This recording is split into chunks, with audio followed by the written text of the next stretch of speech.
What is up, Root and Rise Fitness fam? You are now headed into week 2 of our newest cycle, Ignite, which means that you've already had a full week to get used to what your new programming is, get settled in the gym, figure out what variations of each exercise you're going to be leaning into.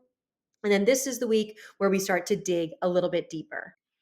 So, starting with week 2, this is now where you lean into the exercises that you picked for week 1. For example, we're going to start with our first day. This is our upper body pull day.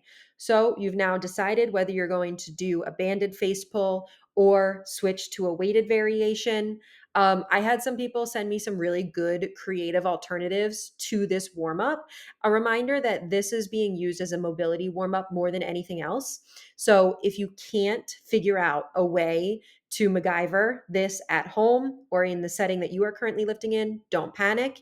Just try and instead add in some additional extra shoulder movements like circles overhead, or check out the Root and Rise Fitness YouTube page for the shoulder playlist and grab something from there that might work better for you.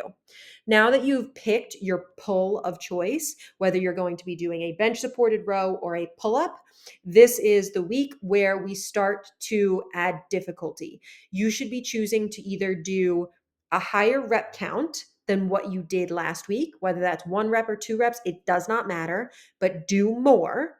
Or if you are doing a bench supported row and last week you purposely made the decision to go very light, now is the time to pick a more substantial weight that feels like an RPE 7, or that by the time you're done with your set, you could have only done 3 more reps with good form. That means I should be looking at you pulling something serious, okay?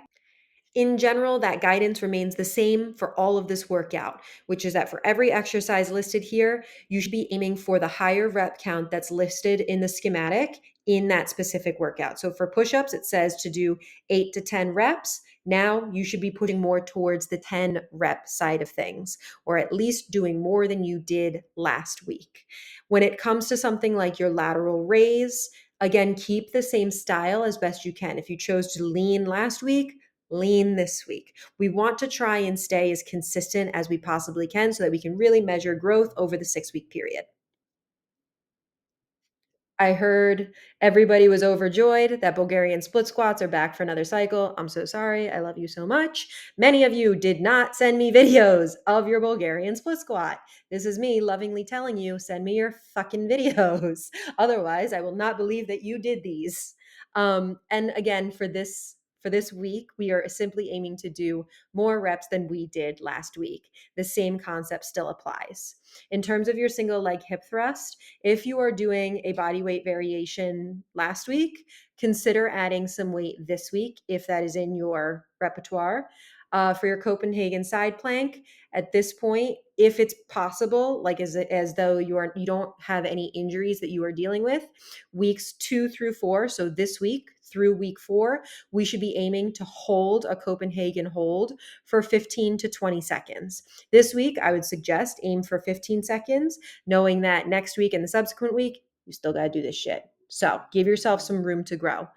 For your Cossack lunge, again, we are simply aiming for a higher rep count, as well as your weighted reverse Nordic curl. Okay.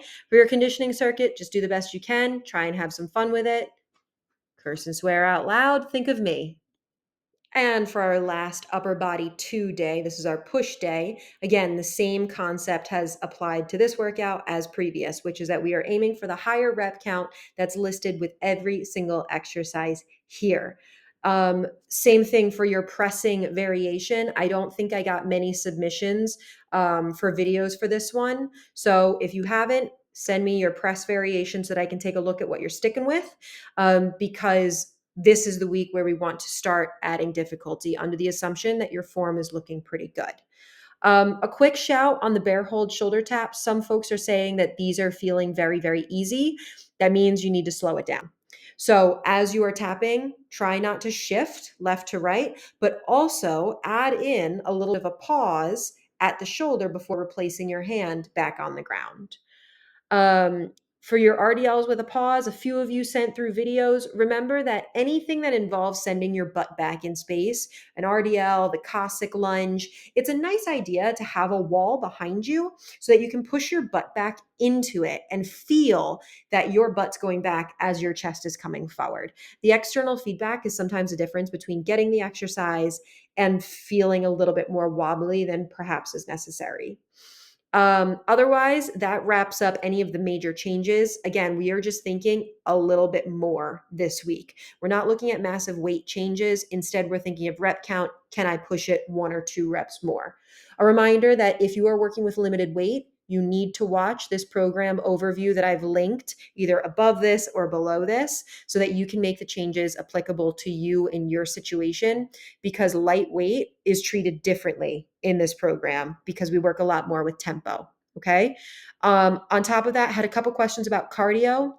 Remember that the cardio that's listed in here is simply guidance. If you hate walking, don't walk. If you don't like running, don't run. Instead, look at the time that's offered, whether it's 30 minutes or 45 minutes, and replace that with something that you do enjoy that does require effort. A very easy way to tell if your cardio is at the right effort level is to try and have a conversation with somebody. If you get out of breath, that means you're doing it right, and that's the right intensity we're looking for. Good luck on week 2. Send me a message, stay in touch. I can only help if I can see what I'm coaching. So don't be afraid to pop up your phone and hit me with any questions you got. You got this, guys.